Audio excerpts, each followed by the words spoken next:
So keep in mind when we're looking at toxicities, it could be physical or it could be energetic. And what I mean by energetic is that you could be tuned into something. So let's say right here, this fungus right here. I could have it physically, or I could be tuned into the frequency of it.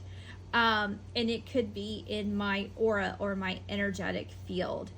So that is something you can muscle test through, or if you book your appointment with me, I can help you muscle test through that to see if it's physical. It's not always necessary to know. What I personally look for myself and my clients is how many of these toxins are showing up out of balance, and how consistently are they showing up out of balance. And so like with parasites, I mean, typically if it's showing up more than 4 or 5 on a consistent basis, then it's probably time to talk to someone about what you want to do about parasites. Like, do you want to do like herbal remedies, or anti-parasitic diet, or, whatever you choose. But that's how I look at it is, I'm looking for trends and patterns. Fungus, this doesn't show up. I don't always have fungus show up, so this is rare. Parasites, I have been working on healing through my own protocol of energetic work as well as some herbs. So this is looking better than what my pattern has been, so there's definitely been improvement. Viruses don't show up consistently for me, so this is not a true pattern. So I'm looking for patterns, and this is something that you just have to figure out over time, or you can work with someone to figure out your patterns and trends. All right, so we'll go ahead and move on to comprehensive report. This is very similar to MRI imaging. So I have it set on image report, so then you can actually see physically like where it's located.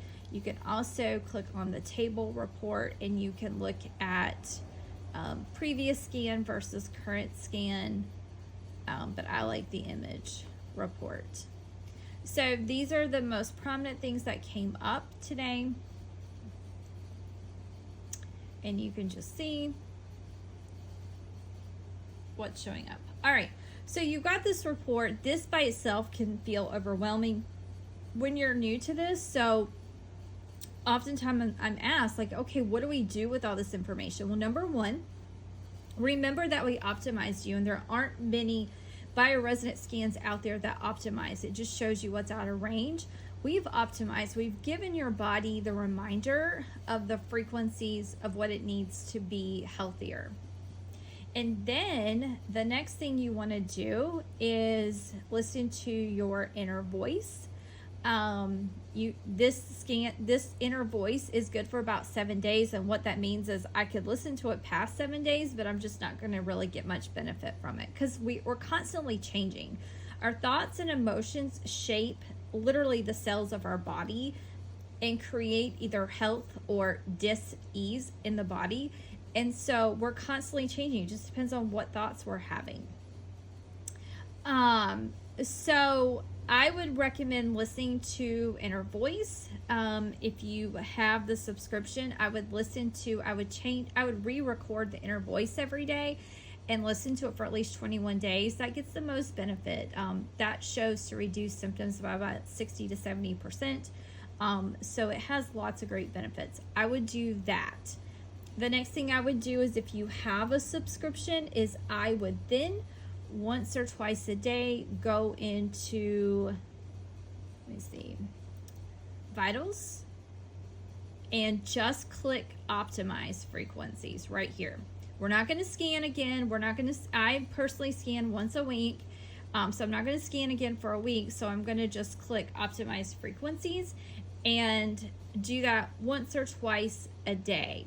So you can optimize frequencies, listen to Inner Voice, and then if you want to broadcast Cephi, like I will probably do something to support my hormones today, like the adrenal thyroid support in Cephi, just because the cortisol did show up. That's going to be very beneficial for my body, and then I'm going to make sure I stay hydrated today. and do some yoga or maybe Pilates, maybe walk for about 20 minutes and really physically take care of my hormones today with my body. All right, so I hope that helps.